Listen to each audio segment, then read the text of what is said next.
मुनीवर विश्वामित्रांनी वशिष्ठ आणि इतर ऋषींना भेटून त्यांचे यथायोग्य कुशल विचारले. नंतर ते सर्व आनंदित मनाने राजवाड्यात गेले व राजाने योग्य आदर सत्कार केल्यानंतर उचित आसनावर बसले.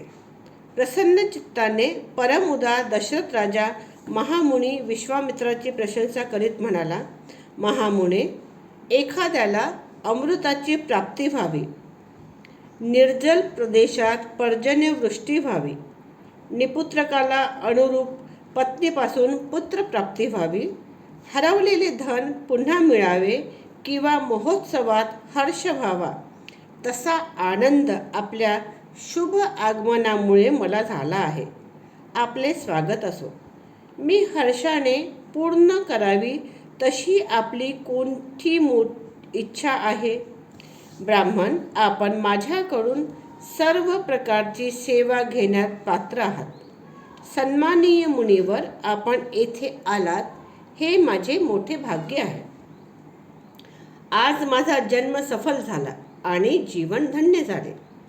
काल गेलेल्या रात्रीने मला आज सुप्रभात दाखवली आणि त्यामुळे आपण्यासारख्या ब्राह्मण शिरोमणीचे दर्शन झाले.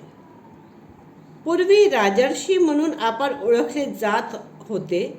नंतर तपश्चर्येने आपली अद्भुत प्रभा प्रकट करून आपण ब्रह्मर्षी झालात. राजर्षी व ब्रह्मर्षी ह्या दोन्ही रूपांमध्ये आपण मला पूजनीय आहात. आपले येथे शुभ आगमन ही माझ्याकरिता अत्यंत पवित्र आणि अद्भुत गोष्ट आहे.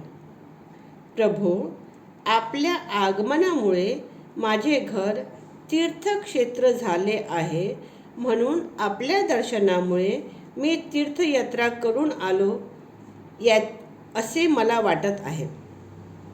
आपल्या आगमनाचा उद्देश काय आहे व आपली इच्छा काय आहे ते सांगा.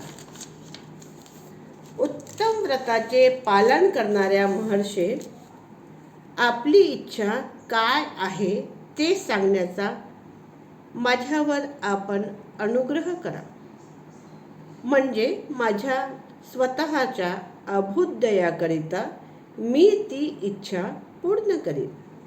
कार्य पूर्ण होईल किंवा नाही ह्याबद्दल आपण मनात संशय आणू नका.